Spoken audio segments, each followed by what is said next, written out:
Raise your hand if you've ever been busy. Raise your hand if you've ever got tired and feel like you just need a couple days off. Most people would have both hands up right now. That's our world, fast-paced and income-driven. That's why we get caught up in our own lives so often, and that's why it's understandable when most people don't focus on worries that aren't their own. So what makes someone become a humanitarian? Someone whose whole life focuses on the welfare of other humans. When you go back and you see kids that were living on the streets, kids had no structure, they had no routine, people who had nothing, they didn't have meals. When you see that they're all of a sudden they're waking up, they have structure, they have something to do, they have a meal in their belly, their life changes completely. They, like I said, their self-esteem changes, their self-worth, their ability to know who they are in the world and what they have the potential of becoming. You know, to give that hope, to give that dream, and then to watch people actually use that to do good for themselves and others it's amazing. It becomes an addiction.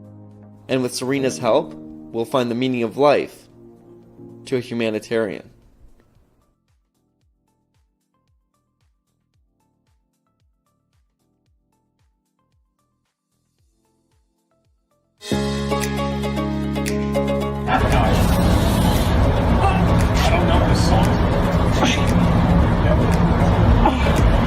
My body becomes like a cement. Oh my God. That was the better one. Okay. Oh my God.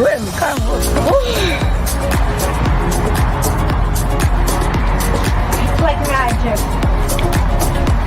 Literally like magic.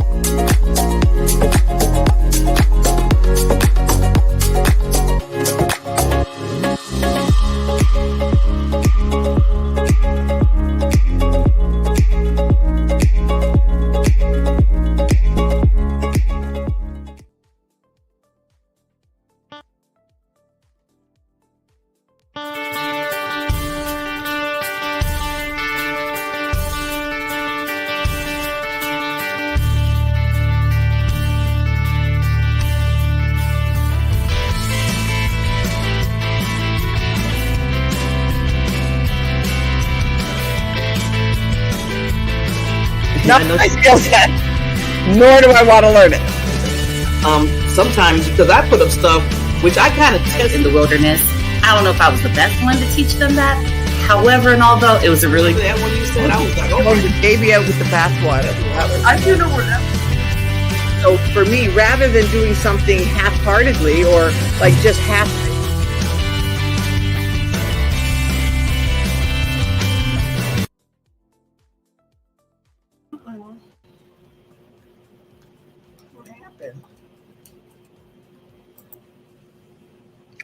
There we are. Good morning. Good morning, Queen. How are you doing this morning? You know what? I'm here every Wednesday You're here to be with the lovely Queen Barbara, my side partner, my other queen, just to talk about happiness. Nothing else. No negative. No negative. No negative. Or learning experience. We always say, we take and we flip it and we make it a learning experience. Yeah. In a little learning experience. And it's so funny because, I'm Barbara Ellison. I'm Barbara Ellison. Good morning, everyone. Welcome to the show. And one of the things that I have been really working on is that, I work with late career business professionals who are facing retirement, and they're not, they're facing stress. They want to overcome stress. They want to overcome declining health. They also want to take care of financial, uncertainty. Those are the things that are happening with retirement. Well, one of the things that I've been studying just in this last couple of weeks is change. Retirement is change. And do we like to change? Not usually. Yeah, some people have real problems with that. we get in our comfort zone. Yeah. And we not necessarily like to change. And so, but you know what?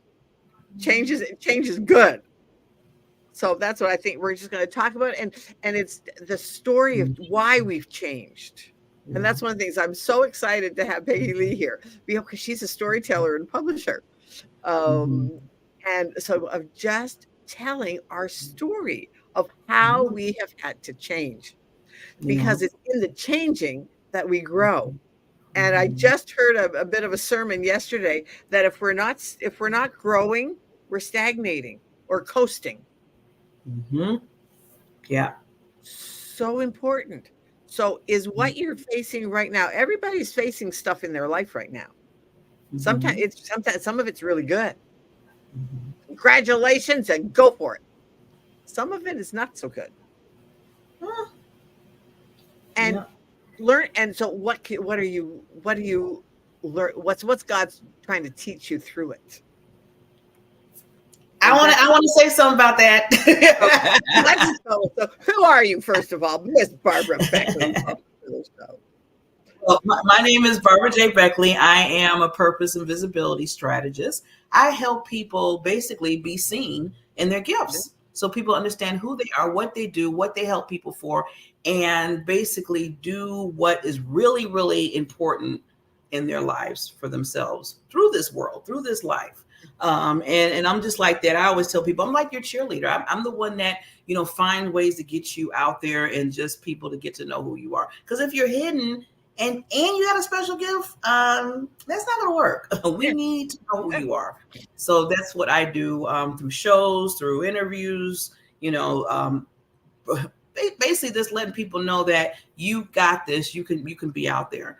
So I wanted to answer the question when you said about even things changes that don't feel so good. And we go through good change and bad, and then we learn. So just to take a person, okay, talking about story, just to take you on a little trip just a month and a half ago for myself, and Barbara knows this, I had some big health challenges to the point where I was in the hospital, not one time, but went right back a second time within 1 week, to the point where I found I had blood clots around my lungs.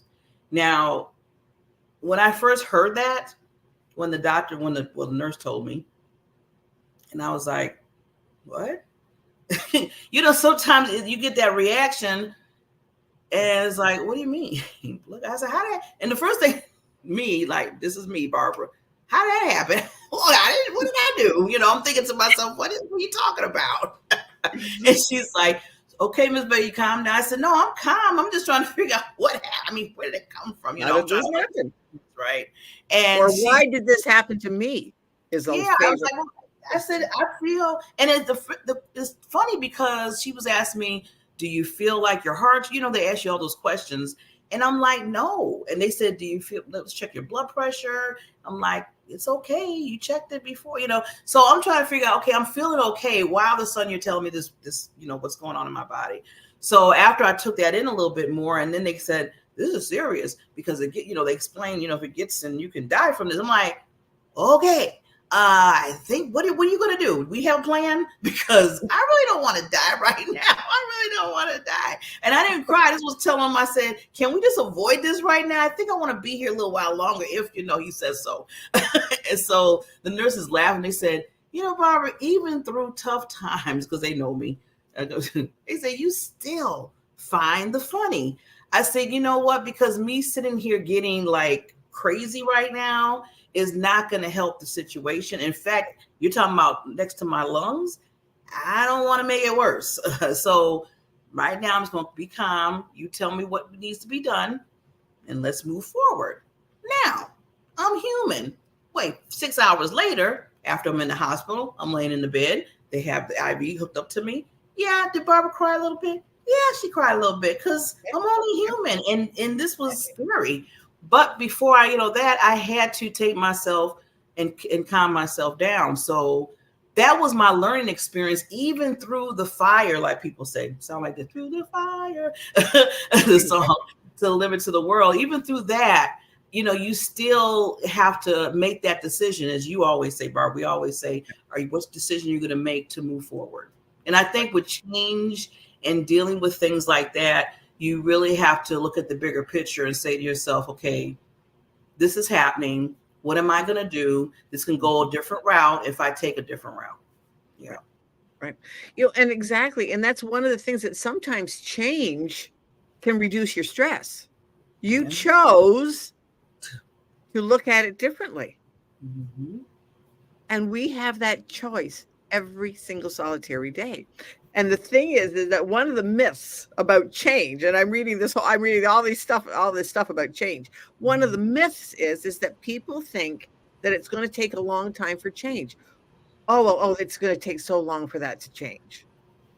Well, no, it can change in an instant. Your life changed in an instant. And that's why some of the PeggyLee says she has a really good story for us to hear.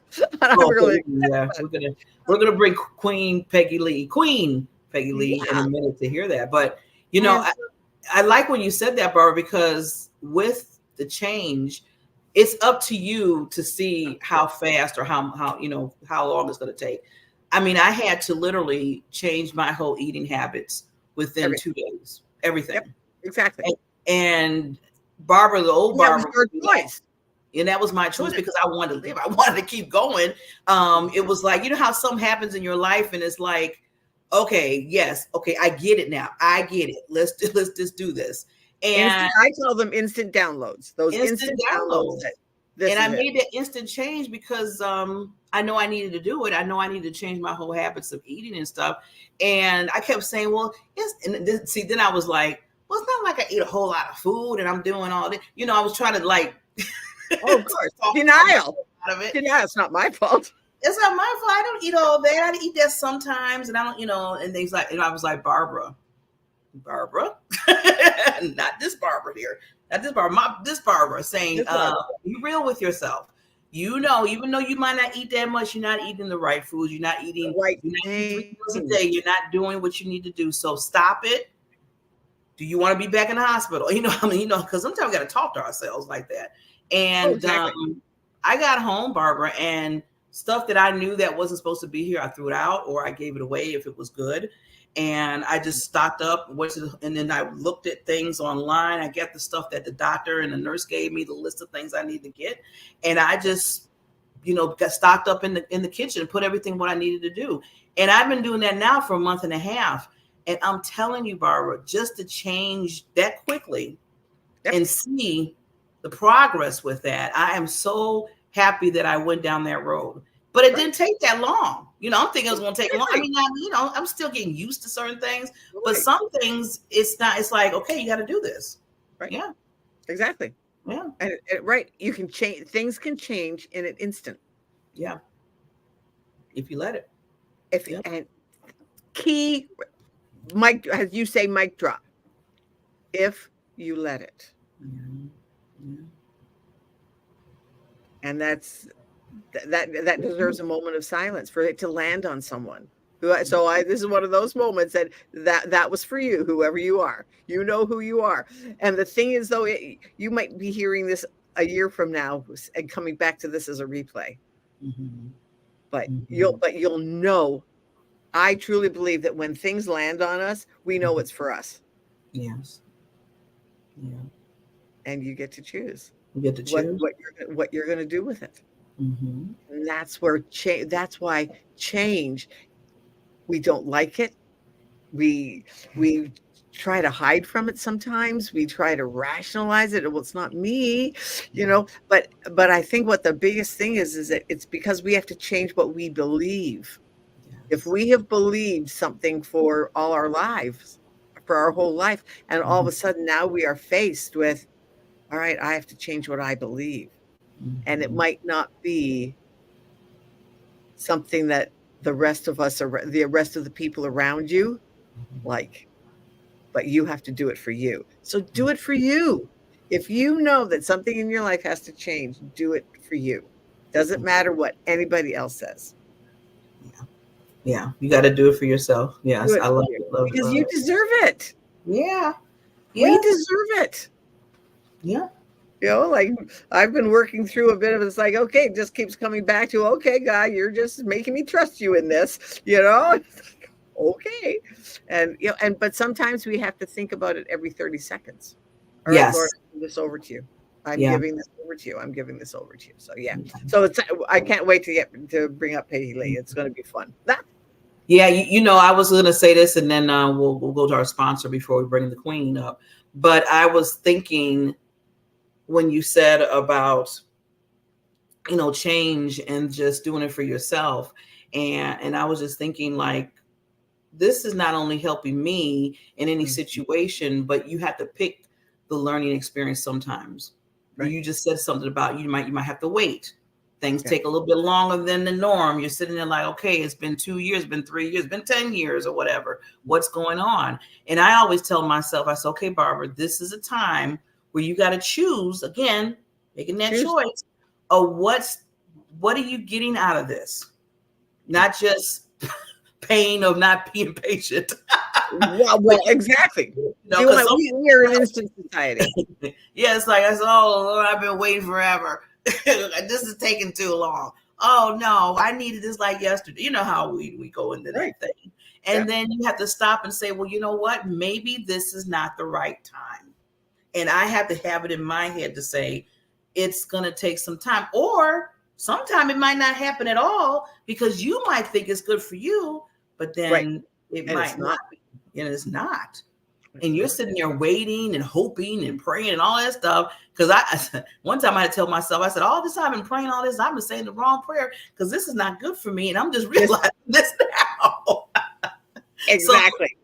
So, sometimes you got to just be real with yourself and say, okay, the reason why it's not happening, might be a good thing that right. It's a good thing that it didn't happen. Yeah. So you got to tell yourself. If we got everything we asked for in the moment, oh brother, we would be in a world of hurt. Oh God, yeah. To the point you ask yourself, now why did that happen? Why did that?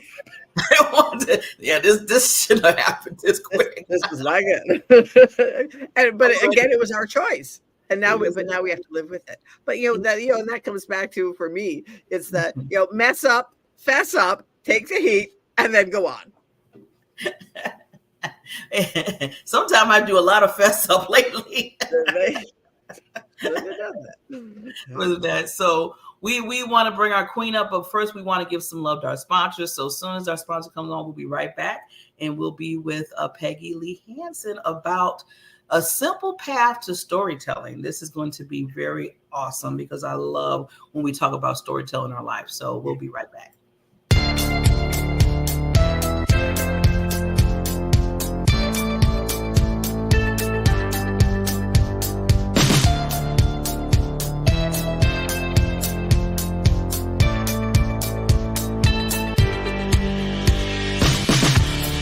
Good Friday, everyone. Your real worth isn't defined by your net worth. What makes you valuable is how you use what you have been given. All of us have gifts. Make sure you're making the most of yours. Have an amazing Friday.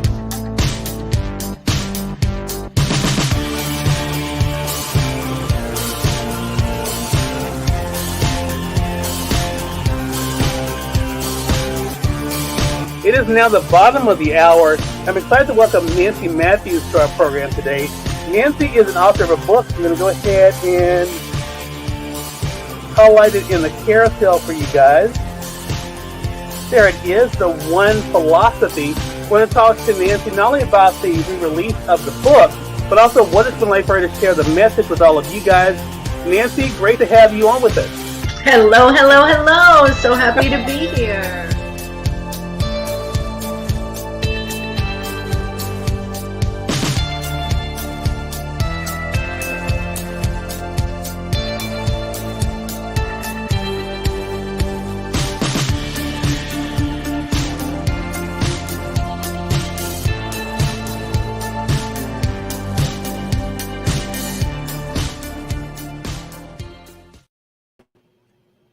Ta-da! We are back. Yes. So if you're just chiming in, this is the Time to Shine Happiness Show with yours truly, the BBs. And our wonderful, wonderful, we have a woman today, so I call her Queen, a wonderful lady that's come in and going to talk about storytelling, PeggyLee Hanson. Welcome, Queen. How are you doing? I love your books in the background. Thank you. Thank you. Hello, beautiful queens yourself. So happy to be here. Yeah. Yes. We are happy for you to be here. And first, before you even start about who you are, because you're this magnificent, wonderful, just tremendous woman that's helping people put their stories out of your lives with your anthologies and magazine and everything. I just want to say thank you for coming, because I know you and Barbara know each other, but I always have to tell you I'm showing the love too. I feel like I've been knowing you for a while, even though I just met you now. So welcome, welcome, welcome. Well, we have some things in common, like Toastmasters in Wisconsin. Okay. District 35. Yes, 30. Oh my sister. That's my sister district. Because even though Wisconsin District 30 in Chicagoland area, that's where I started everything. And I've been in it for now 17 years. How long for you? I was a member for 5 years. I took a little hiatus because I wanted to start my business. My business was taking off, and being in leadership in Toastmasters was a whole gig on itself. Yes. And but I considering going back in. So, but once you're Toastmaster, you're always a Toastmaster. Life. You're always a Toastmaster. Hey, yes. You never know. See the stories. Yes. You never know. You find out what you have in common. So this goes right into what you do, Miss Queen. Yeah, and and that's the story behind the anthology, the series. So, just I guess I could start there. In 2018, shortly after I left, it was being a Toastmaster and leadership in Toastmasters. You get to hear thousands of stories, and because you travel around, well, for me it was traveling around the state of Wisconsin and Upper Peninsula of Michigan, and to hear the stories, to hear they hold 2 contests every year, the humorous speech contest and the international speech contest. And so, they start at the club level, and then they go to the area, and then they go to the regional. And, so you gradually get up to, if you're lucky enough, the international speech contest in August. And but as a leader, I heard thousands of stories, and they were so profound. Some of them were funny, but some were so deeply touching.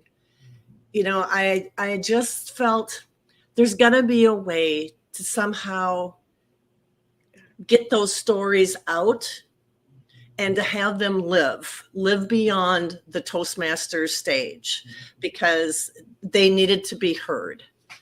And so I thought, how am I going to do this? And then it was like one morning I woke up and it was just like, duh, you're a publisher, you can write your own anthology series, and have people come and join and tell their stories. So I developed the idea in 2016, but it took me a while to get it out the door. I was on an interview show, much like this, called Gratitude Thursday. And I didn't really know the master of ceremonies all that well, but she looked at my bio on my website, and she says, "Oh, I see you're doing a series of Courage Under Siege, and she says, "What's all that about?" And I'm thinking, no, I'm not ready to produce it. I'm not ready, But, I said, well, it's about, women telling their stories, or men, men can join too, but they haven't yet. It's about stories from where they were back in the day to where they are today, and how they got there and what they learned from it. And I had 2 people sign up right away on the phone. I'm signing up. I'm going to your website, and register for it. So, and we had 11 people in that first volume. And it was just an amazing experience and a learning experience for me. I not only published the stories of the people, but they were similar in the stories. They had common experiences, and the people that came to me didn't know one another. So that makes it, and that has been throughout the books. And I'm publishing my 7th volume in November. And the women that are involved there, they didn't know each other from Adam. And they are surprised to learn how much they have in common. Right down to the same phrases, the same themes. And so you can't make this up. Somebody else is in charge of this book. So, Yeah. Amazing story. Well, first of all, congratulations on, I love how the MC or the person that basically said, oh, I looked at your website and I see that. What is this? That started it right there. Sometimes you just need that, even the nudge that you didn't think you was going to get the nudge. And somebody just comes and like, oh, shoot, I didn't want to do that. Well, here I am. Let me just do this. So that's just like taking that parachute and jumping off that cliff.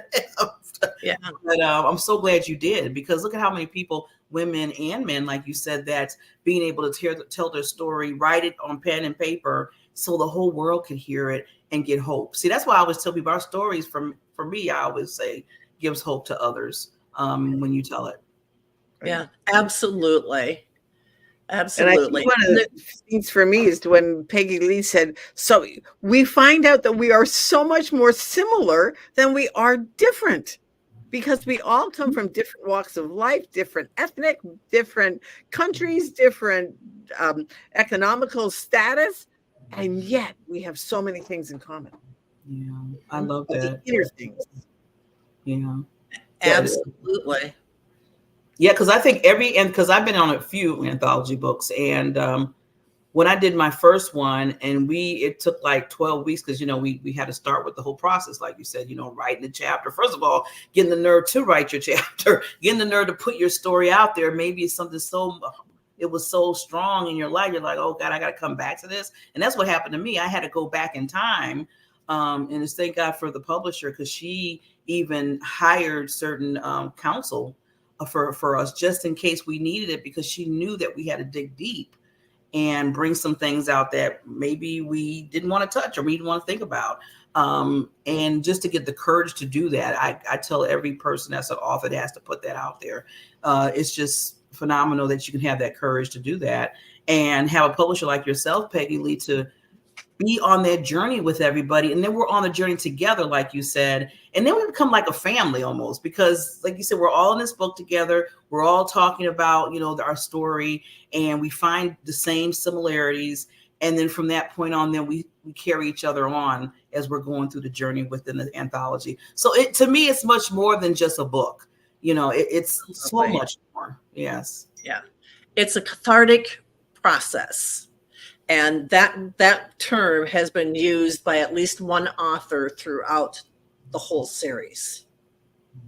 And it was something, and I didn't realize what I was actually doing, after the first volume came out. I had one person said, man, I thought I was over this story, but yet when I tell it again, I'm still having feelings about this. So it was more processing that I needed to do to get over this.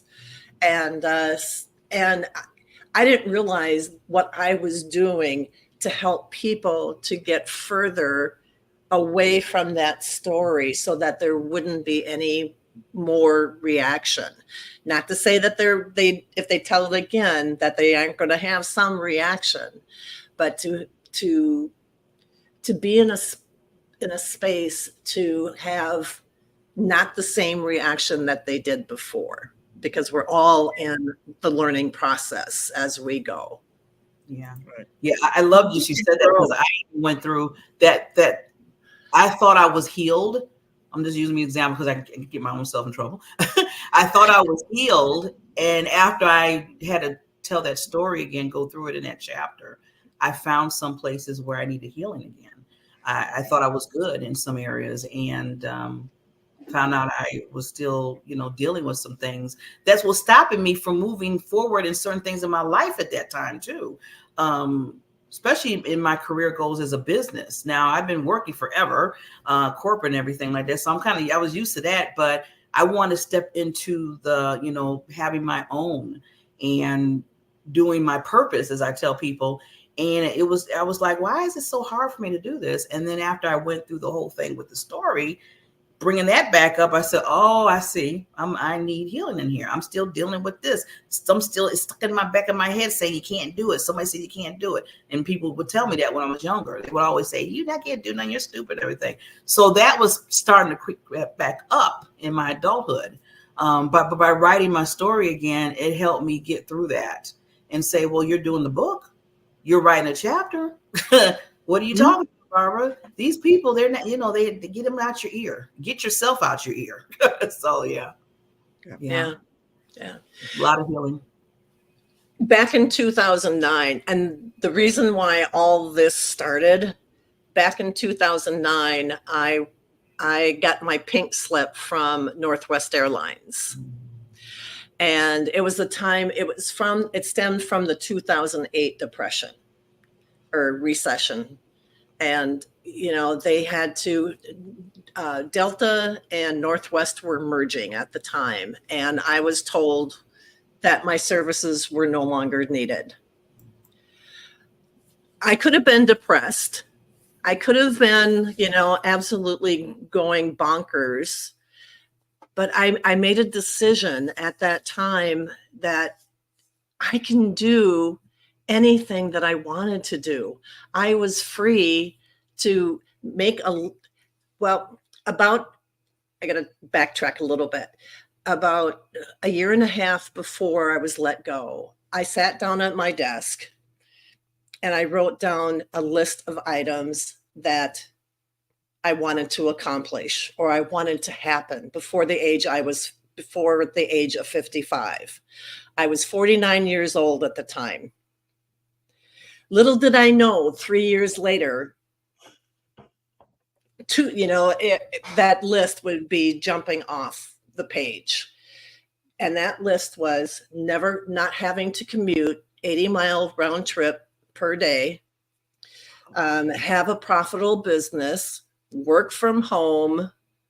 I can't remember the whole list, but I mean, it was just coming true.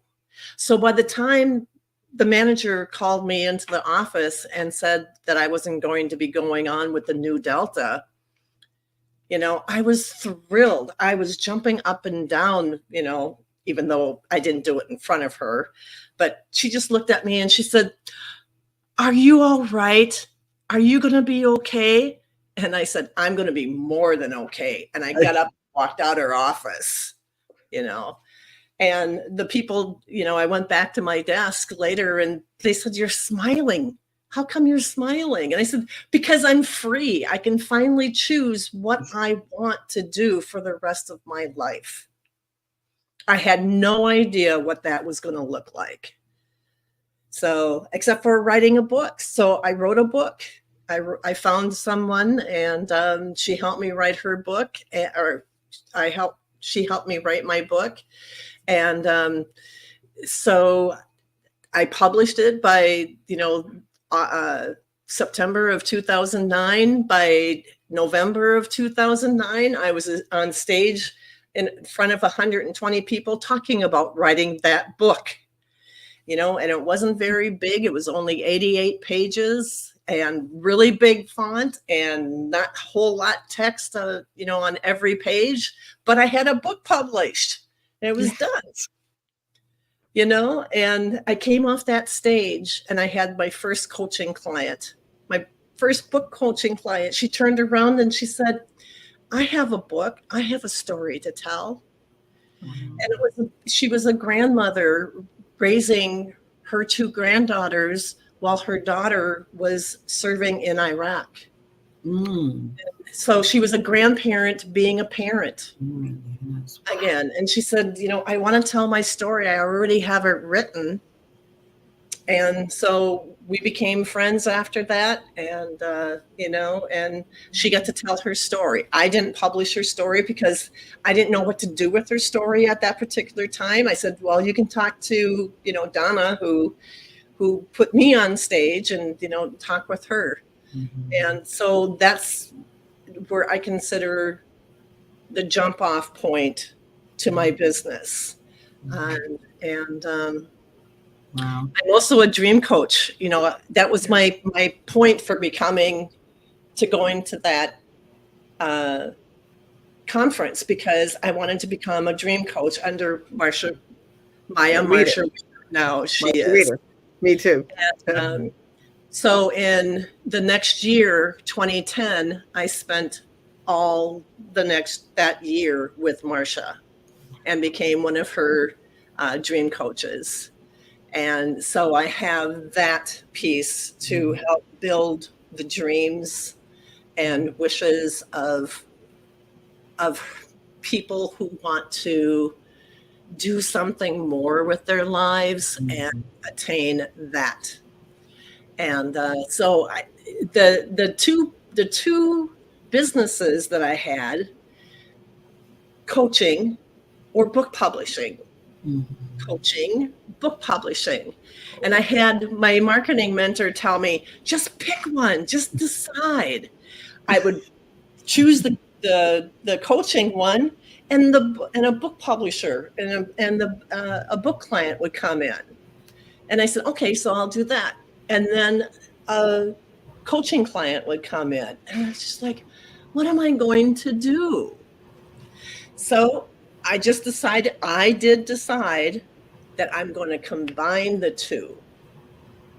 So, and that's what I do encourage under Sage too, because a lot of my authors think that, they can't write.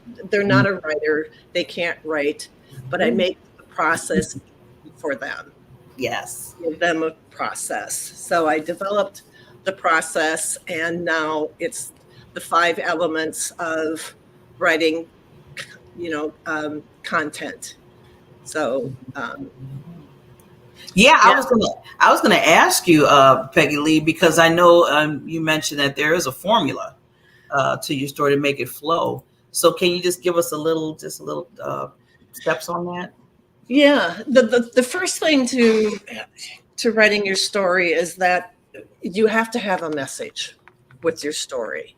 And so what is the most important thing that you want to say? So, you would write that down. So your message is the first item of business in the process.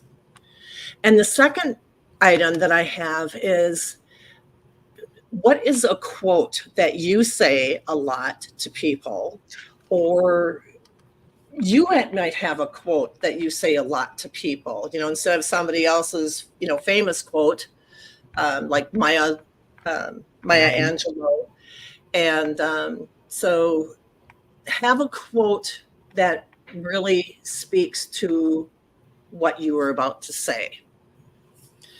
And then tell a little bit about your backstory, because you can't get to point A to point B, without having a starting point.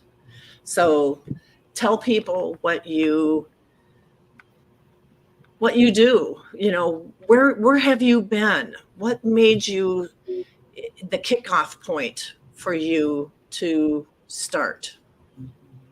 So, and then then you get into the main story. So that this is where you really divulge everything.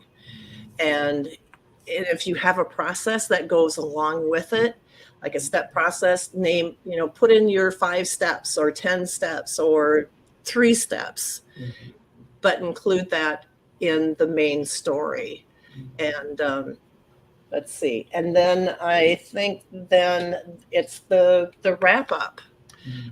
So really hone in by telling, by putting everything together, showing them how from where you came to where you are today, and how that's helped you, but has helped others. And so that is the process that I teach. Yes. Right. I love that. And I love how, like you said, you tell your story, but then you also at the wrap up, the wrap up, you say, okay, I went through this, then that aha, because I always tell you there's some kind of aha moment. Something happens where you were before to now where you are now. It's like this bridge that happens. And a lot of people want to hear that part because they might be struggling in that area, and they want to hear how PeggyLee or Barbara or both Barbaras went through, and how they got through it, or how they dealt with it, or how it was a challenge, or whatever it was. So I love how you said that, where, okay, this is what I went through, but then this is what happened, and now I'm over here. And then on top of that, you want to say, and I want everybody else to know that there is hope in this area. So when you said the message is so important, because I used to say before, and I know I sound kind of abrupt with people sometimes when they say, well, I want to tell my story. And I said, okay, first and then after a while, especially in Toastmasters, this is a Toastmaster thing. I'm like, well, what's the reason? What's the purpose for the story?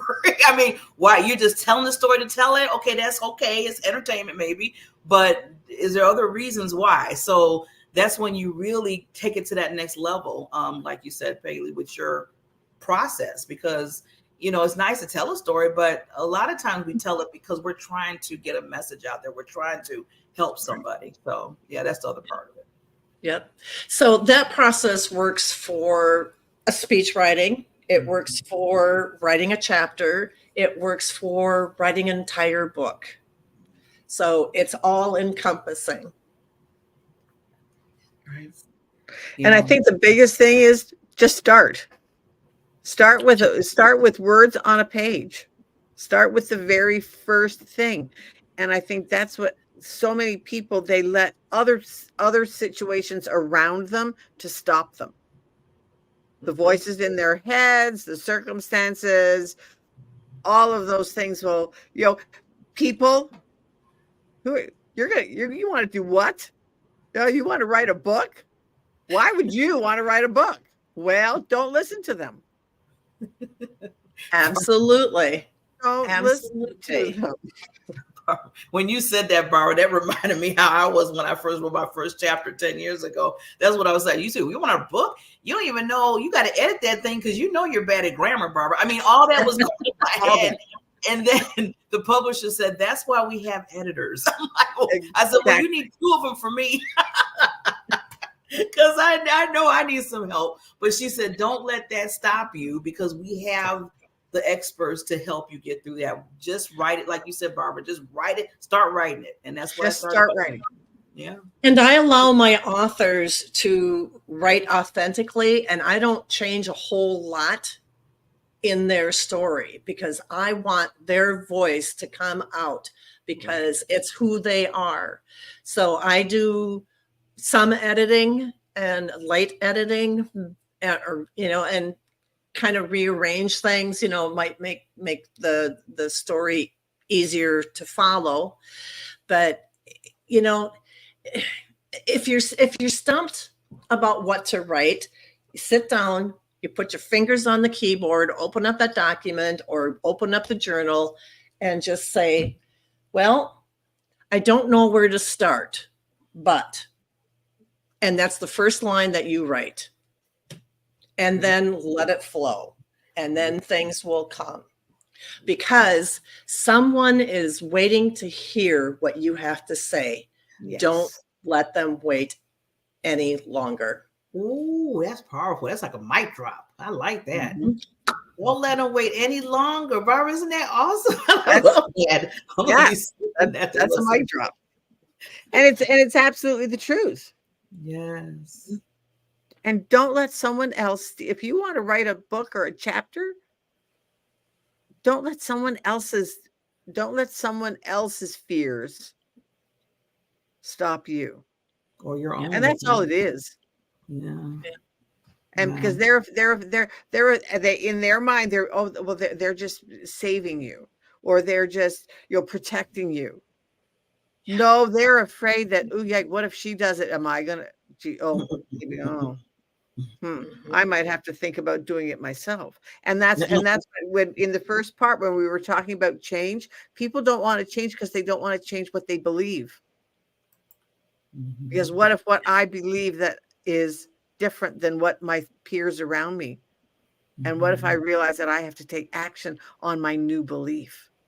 And that sometimes is scary. So people tend to, they get back from Thank you. Thank you very much for your opinion. I value you highly. And leave it at that and do it anyway. And do it anyways. Thank you, PeggyLee, for giving me the words to say to people. I needed that script. You're so right. Thank you very much for your opinion. Now I'm going to keep moving on here. Yeah, but sometimes it takes a process, like you said, and Barbara was saying earlier about change. Sometimes it does take, it's not easy sometimes because you're so used to be like, okay, well, maybe I shouldn't, whatever. But then, like you said, PeggyLee, sometimes you got to get that confidence and be like, you know what? Thank you. I'm going to first thank you for saying your opinion. You want to say that, but then I still have to do what I have to do and go back to what you said, PeggyLee, like, don't make them wait. Don't let people wait. People are waiting. I always tell people, I said, people are waiting on things that you do, your special gift, to have them move forward in whatever they're doing. But if we hold back, then you know how many other people we might be holding back. Yeah, absolutely. You have no clue. You have no clue. Even if it's just that one person, me and Barbara always say, even if it's just that one person, yeah, it's so important. All you need is one. Yeah. Oh, this is awesome. This is awesome. See, this is, we got to bring you back. Barbara, you know how the go. We got to bring her back. PeggyLee, this was amazing. And then now we're Toastmaster alumni too. This is awesome. So I want Barbara to do her last part that we always do to remind everybody, but just make sure that you tell your story, like PeggyLee say. It's very important. And if you want to put it on paper and pen, call PeggyLee. She's the publisher, CEO of the company, and she has a free gift for everybody. So I wanted to make that known too. We have it down there. I'll let it run for a little bit longer while we end. But and that explains the 5 points, the 5 elements to writing. Yeah. Once you get the formula and fit it in, like she said, you could do it for anything, not just your book. So I love that. I love that you could take that tool in the different areas. So Barbara, I just want to give you the last, and before we close up here. Right. And this has been absolutely a wonderful subject because it's all about bringing ourselves happiness. And I loved what you said about what is one thing that you say. And one of the things that I say all the time is do the thing that makes your heart sing. And it's absolutely the truth. And because no one else can take it from you. Because it's what makes your heart sing. And we want you to have that, make happiness the norm rather than the exception. So absolutely. So do what makes your heart sing.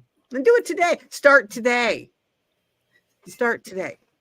Yes.